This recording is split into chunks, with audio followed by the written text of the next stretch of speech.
हैं कि वसुदेव तो त्रिकालदर्शी हैं, उन्होंने कहा कि वो गोकुल में उत्पात होंगे। क्या उत्पात होंगे?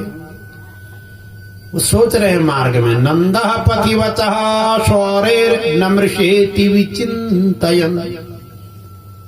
नंद ने सोचा, चिंता विचार किया कि वसुदेव का वचन मृषा नहीं हो सकता, माने मिथ्या नहीं हो सकता, झूठा नहीं हो सकता, क्योंकि वो तो त्रिकालदर्शी है। तो इधर कंस ने क्या किया है देखिए, कंसेन प्रहिता घोरा पूतना बालघातिनी शिशूंश्चचार निघ्नन्ति पुरग्राम व्रजादिषु। तो कंसेन प्रहिता घोरा, कंस ने एक घोर राक्षसी पूतना को गोकुल में भेजा। वो क्या है? पूतना बालघातिनी, बच्चों को मारने वाली है। पूतना आई गोकुल में, शिशुंश्चचार, बच्चों को ढूंढ ढूंढ करके मारती है वो।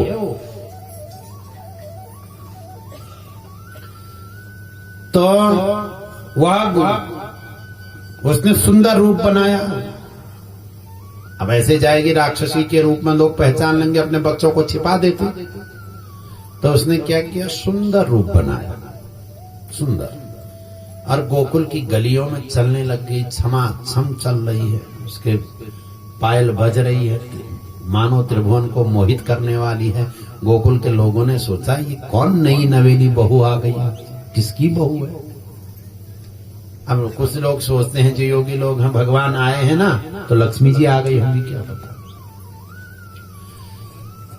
तो वह पूतना सीधे उस स्थान पर पहुंची जहां भगवान बालकृष्ण और बलदेव जी थे पालने में, दोनों पालने में।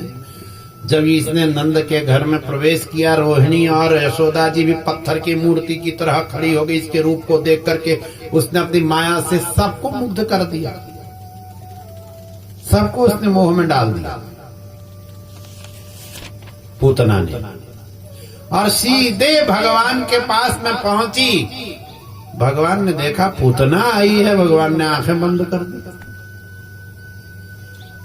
और आंखें बंद करने पर कई भाव हैं, आचार्यों ने कई भाव बताए हैं आंखें बंद करने का। एक भाव तो है कि पूतना अविद्या है, तो अविद्या पर यह भगवान की दृष्टि टिकती नहीं, इसलिए भगवान ने आंखें बंद कर दी।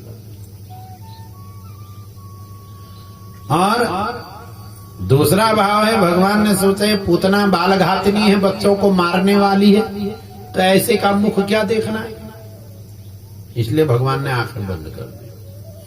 एक भाव है, भगवान ने सोचा ये पूतना मुझे दूध पिलाने आई है, भले ही जहर लगा के लाई हो, मां बन करके आई है, तो पहले इसको मां के रूप में देखूंगा और फिर इसको मारूंगा, ये ठीक नहीं। इससे भगवान ने कहा कि आंखें बंद कर दो।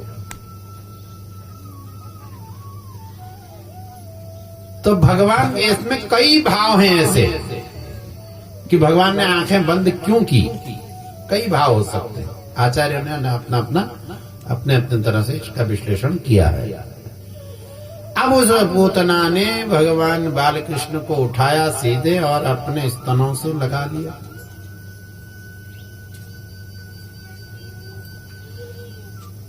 उसके स्तनों, भगवान वो अपने स्तनों में कालकूट नाम का जहर लगा के आई है और भगवान को जहर पिला रही है। तो भगवान ने क्रोध को अपना साथी बनाया और दोनों हाथों से उसके स्तन को पकड़ लिया, उसके जहर को पिया, उसके दूध को पीने लग गए और दूध के साथ में उसके प्राणों को भी भगवान पीने लग गए। अब जब वो छुड़वा रही है, अब जिसके प्राणों में आ गई उसको, अब वो अपने वास्तविक रूप में आ गई और विकराल रूप धारण करके आसमान मंडल में उड़ गई, भगवान को लेकर के, बालकृष्ण को लेकर, और कहती है सामुंच मुंचालमिति प्रभाषिणी। वो भगवान से कह रही है, पूतना कह रही है, अरे छोड़ दे छोड़ दे, अरे पूत, अरे बेटे ना, तो पूतना है, अरे पूत ना, तो पूतना कहती है छोड़ दे। और भगवान छोड़ते कहाँ हैं? जब पकड़ लेते हैं तो भगवान का तो नियम है, प्रभु जिसको पकड़ लेते हैं उसको छोड़ते नहीं। पहले तो पकड़ते ही नहीं, यार यदि पकड़ लिया तो छोड़ना नहीं। अब जन्मांतरों से यह भाग रही थी ना पूतना, तो अब इसको छोड़ना थोड़ी है भगवान ने। भगवान छोड़ेंगे नहीं इसको,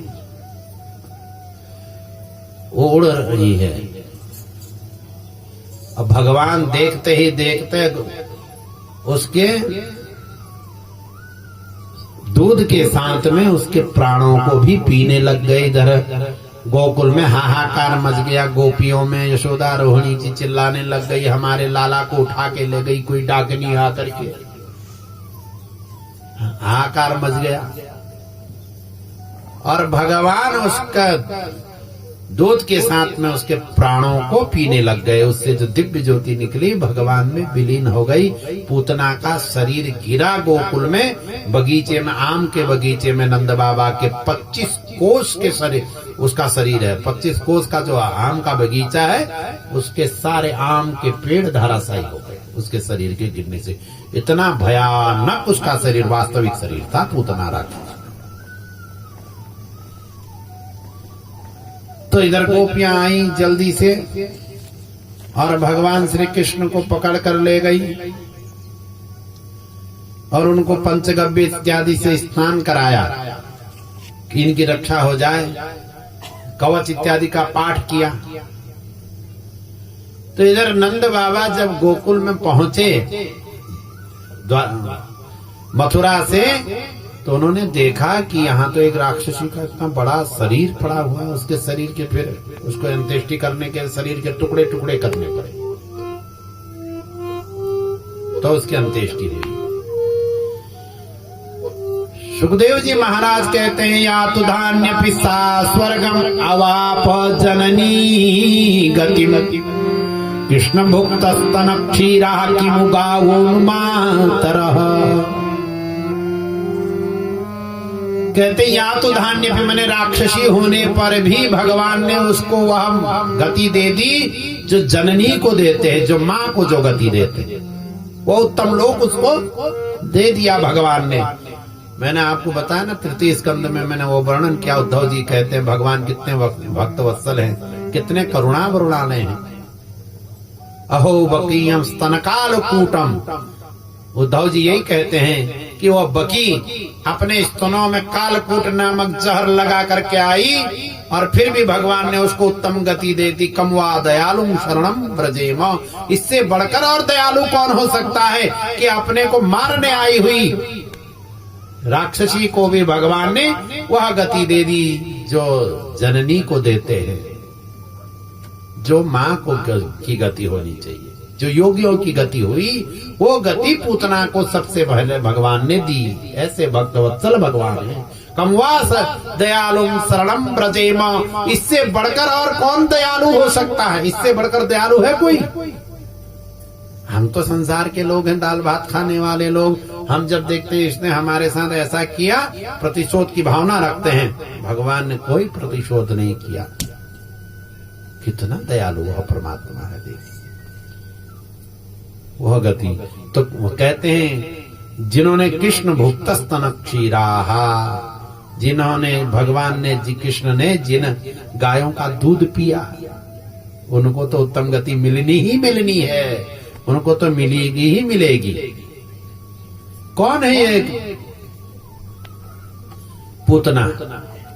इसका पूर्व जन्म कैसा है?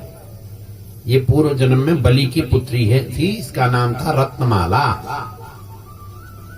जब भगवान वामन का रूप धारण करके बलि की यज्ञशाला में पहुंचे, जब इसकी दृष्टि पड़ी भगवान वामन में, इसने सोचा कि इसने कहा कि कितना अच्छा बालक है, कितना सुंदर बालक है, ऐसा बेटा मेरा होता मैं अपना स्तनपान कराती, दूध पिलाती उसको। और जब भगवान ने वामन ने 3 पग भूमि में त्रिलोकी का राज्य छीन लिया बलि से, तो इसको भी क्रोध आ गया। उसने कहा ऐसा दुष्ट, मेरा बेटा ऐसा दुष्ट होगा तो मैं तो कालकूट जहर लगा करके पिलाऊंगी, उसको स्तनपान कराऊंगी।